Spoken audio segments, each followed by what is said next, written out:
কোন ব্যক্তি যদি ফজরের নামাজ পড়ে ওই ব্যক্তি আল্লাহর জিম্মায় চলে যায়, ফালা ইউতবিআন্নাকুমুল্লাহু বিশাইইম মিন জিম্মাতিহি, নবী বলেন কিয়ামতের ময়দানে তোমাদেরকে যেন আল্লাহর জিম্মার ব্যাপারে প্রশ্ন না করেন।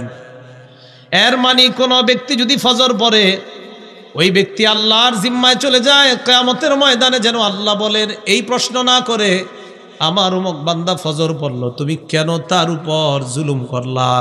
একজন ফজর পড়ছে, ওর উপর আপনি জুলুম করছেন। কিয়ামতের মাঠে আল্লাহ আপনাকে জিজ্ঞাসা করবে, আচ্ছা আমার যেই বান্দা ফজর পড়লো ওর উপর তুমি কেমনে জুলুম করলা? সে না আমার জিম্মায় ছিল, তুমি তার উপরে জুলুম করেছো, অথচ আমার বান্দা ফজর পড়ছে, ফজর পারের পর তুমি কেন জুলুম করলা? এই প্রশ্ন যেন তোমাদেরকে না করে। নবী বলেন কেউ ফজর পড়লে তার ব্যাপারে এমন আচরণ করবা না যে আল্লাহর কাছে মুখোমুখি হতে হয়। এজন্য ফজর পড়লে কেউ যদি ঝগড়া করতে আসে, বলবেন ভাই আমি ফজর নামাজ পড়ছি, ঝগড়া করার সময় নাই, আপনি চইলা যান, আমি আল্লাহর জিম্মায় আছি, আমার ডিস্টার্ব করেন না। তাহলে ফজর যে আদায় করে কার জিম্মায় চলে যায়? আল্লাহর জিম্মায়। আল্লাহ আমাদের সকলকে বিশেষ করে ফজর, আসর, এশা এই নামাজগুলা গুরুত্ব সহকারে আদায় করার তৌফিক দান করেন। আবু দাউদ শরীফের বর্ণনা, রাসূলুল্লাহ সাল্লাল্লাহু আলাইহি ওয়াসাল্লাম বলেন, ফজরের নামাজের এত মূল্য আল্লাহর কাছে, কোন ব্যক্তি যদি ফজরের নামাজ আদায় করে, ফজরের নামাজ যদি সে পড়ে সকালবেলা,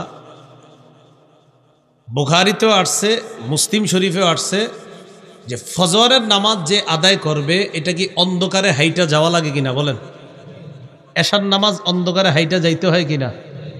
ক্বালা রাসূলুল্লাহ সাল্লাল্লাহু আলাইহি ওয়াসাল্লাম, আল্লাহ নবী বলেন, বাশশিরিল মাশাঈনা ফিজ যুলাম ইলাল মাসাজিদি বিন নূরিত তাম্মি ইয়াউমাল কিয়ামাহ, যারা ফজরের নামাজে হেঁটে হেঁটে মসজিদে যায় আর এশার নামাজে অন্ধকারে মসজিদে যায়, এই মানুষগুলাকে কিয়ামতের ময়দানে পরিপূর্ণ নূরের সুসংবাদ জানায়া দাও।